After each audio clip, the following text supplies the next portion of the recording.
अस्सलाम वालेकुम साथियों। तो आज हम आपके साथ शेयर कर रहे हैं कड़वाहट से पाक करेले गोश्त बनाने का बहुत ही जदीद तरीका। और इस तरीके से अगर आप करेले गोश्त बनाएंगे तो बिल्कुल कड़वाहट से पाक बनेंगे और बहुत ही प्यारे बनेंगे। तो अगर आपको मेरी ये रेसिपी पसंद आए तो मेरे चैनल को सब्सक्राइब कीजिएगा, बेल आइकन की घंटी को ज़रूर दबाइएगा। तो आइए जल्दी से शुरू करते हैं करेले बनाने की तरकीब। तो ये देखिए जी, करेले हमने लिए हैं, इनको काट कर छोटे छोटे बना लिए। जैसे मर्ज़ी आप काट सकते हैं, गोल काट लें, ऐसे काट लें। और इनको धोकर अच्छी तरह हमने इसको रख लिया है फ्राई पैन में। और इसका जो पानी है वो अच्छी तरह हम ड्राई करेंगे। जैसे ही इसको भूनते हुए इसका पानी ड्राई होगा तब हम इसमें डालेंगे घी और इसको फ्राई करेंगे।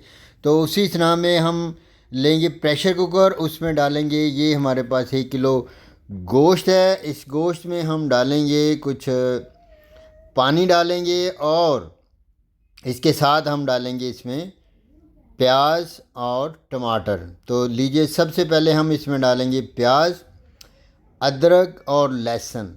ये तीनों चीज़ें हमने इसमें शामिल कर दी। प्याज तकरीबन 1.5 पाव है और अदरक लहसुन तकरीबन 30-30 ग्राम, और ये 1.5 पाव के करीब हमने इसमें टमाटर शामिल कर दिए। तो ये चीज़ें शामिल करने के बाद अब हम इसको लगाएंगे प्रेशर, और जितना आपका गोश्त उसी हिसाब से प्रेशर लगवाएं। तो मैं लगवाऊंगा यहाँ पर प्रेशर 20 से 25 मिनट। जैसे ही विसल चलेगी तो मैं इसको लगाऊंगा 25 मिनट, और आप अपने गोश्त के हिसाब से कम या ज़्यादा कर सकते हैं। तो लीजिए, हमने चूल्हा जला दिया है और ये वेट ऊपर रख दी है। तो जी, ये वो तरीका है जब हमने काटे थे और उनको नमक लगाकर करीबन 1 घंटा के लिए रख लिया था। तो 1 घंटा रखने के बाद इस तरह हमने पानी से उसको अच्छी तरह 4 से 5 मरतबा धोना है, ताकि इसमें जो भी नमक और कड़वाहट है वो सारी की सारी इसमें से निकल सके। ये देखें, जिस तरह ज़ोरदार हाथों से हमने इसको मल कर अच्छी तरह 4 से 5 दफ़ा धोना है। और धोने के बाद हमने इसको ऐसे दोनों हाथों की मदद से ज़ोर से इसका जो पानी है वो निचोड़ देना है। ऐसे जितना भी पानी आप यहाँ पर निकाल देंगे उतना ही आपको चूल्हे पे जाने के बाद ज़्यादा आसानी से जो हमारे करेले हैं वो फ्राई हो जाएंगे। तो ये ले जी, करेले हमने अब जो निचोड़ कर अच्छी तरह उनका पानी उनको रख दिया है फ्राई पैन में। थोड़ा सा नज़ारा आप पहले देख चुके हैं। तो अब हम इनका पानी जो है वो अच्छी तरह खुश्क करेंगे। जितना ज़्यादा पानी खुश्क करेंगे उतना ही हमारे जो करेले गोश्त हैं वो कड़वाहट से पाक बनेंगे। अभी हमने इसमें घी शामिल नहीं किया, बिल्कुल सादा करेले जो कि हमने धो कर रखे थे उनमें डाला। अब लाइट ब्राउन जैसे ही ये करेले हुए हैं या इनका पानी खुश्क हुआ है, हमने आधा पाव के करीब इसमें घी शामिल कर दिया है। और घी शामिल करने के बाद हम इनको लाइट ब्राउन होने तक अच्छी तरह भून लेंगे, ताकि इनकी जो बाकी रही सही कसर है, कड़वाहट जो इसमें बाकी है वो भी ख़त्म हो सके और हमें एक अच्छा सा जो जायका है कीमा करेले गोश्त का वो मुयस्सर आ सके।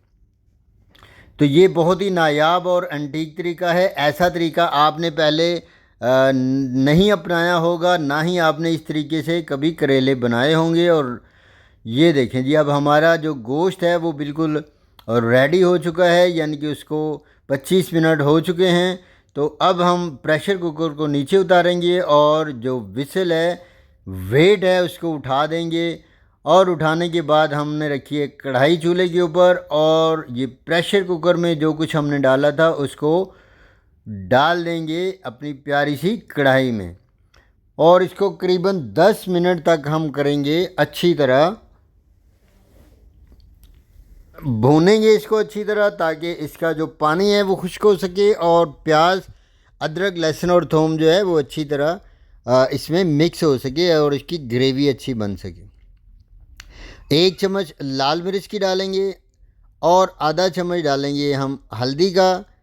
और इसको डालने के बाद हम देखते हैं नमक जो है वो तकरीबन हम 1/4 चम्मच डालेंगे, क्योंकि हमने करेलों में भी नमक डाला था। नमक आप अपनी मर्ज़ी के हिसाब से कम या ज़्यादा कर सकते हैं। ये हमने 1/4 टीस्पून यानी कि 1/4 चम्मच इस खाने वाले को इस्तेमाल किया है। तो आप कम या ज़्यादा कर सकते हैं। तो ये देखें जी, गोश्त जो है वो बिल्कुल भुन चुका है। तो अब हमने जो करेले फ्राई किए थे, ये बिल्कुल नया तरीका है। आपने बिल्कुल इस तरीके से कभी करेले नहीं बनाए होंगे। तो ये करेले फ्राई करने के बाद हम इसमें शामिल कर देंगे। ये देखें जी, माशाल्लाह कितना प्यारा जो नज़ारा है, कितनी प्यारी लुक है। तो इसको शामिल करने के बाद करीबन हम इसको 5 से 6 मिनट भूनेंगे, ताकि जो करेलों की हल्की फुल्की जो सख्ती है वो भी सॉफ्टनेस में बदल जाए और करेले भी बिल्कुल नरम और मुलायम मलाई की तरह हो जाएं। तो 5-6-7 मिनट भूनने के बाद हम इसमें शामिल करेंगे ढेर सारा हरा धनिया। ये लें जी, ये इसकी खूबसूरती को बढ़ाता है और इसके जायके को भी 4 चांद लगा देता है। 6 से 7 अदद हरी मिर्चें शामिल करेंगे खूबसूरती के लिए और इसमें तीखापन भी लाने के लिए। तो ये देखें कितना खूबसूरत, प्यारा और मज़ेदार किस्म का करेले गोश्त का सालन बनकर तैयार हो चुका है। अब हम करेंगे इसकी प्रेजेंटेशन और इसको निकालेंगे एक प्यारे से बर्तन में। लीजिए जी, बिल्कुल ही तैयार हो चुका है। तो कितना खूबसूरत ये नज़ारा है। और अब हम निकालेंगे इसको। ये देखें जी, बिस्मिल्लाहिर्रहमानिर्रहीम। तो अगर इस मौके पर आपको मेरी ये रेसिपी पसंद आए तो मेरे चैनल को सब्सक्राइब कीजिएगा, मेरी वीडियोस को लाइक कीजिएगा और इसको दोस्तों, रिश्तेदारों और साथियों के साथ शेयर कीजिएगा, ताकि वो भी ऐसी ही मज़ेदार किस्म की रेसिपी देखें, बनाएं और इन्जॉय करें। और साथ में लगी हुई बेल आइकन की घंटी को ज़रूर दबाइएगा, ताकि मेरी हर आने वाली वीडियो का नोटिफिकेशन आप तक पहुंचता रहे और आप ऐसे ही मज़ेदार किस्म के खाने बनाते रहें। और बंदा नाचीज़ को अपनी दुआओं में याद रखिएगा। फूड सीक्रेट्स विद मास्टर जी, आपका बहुत शुक्रिया। वस्सलाम।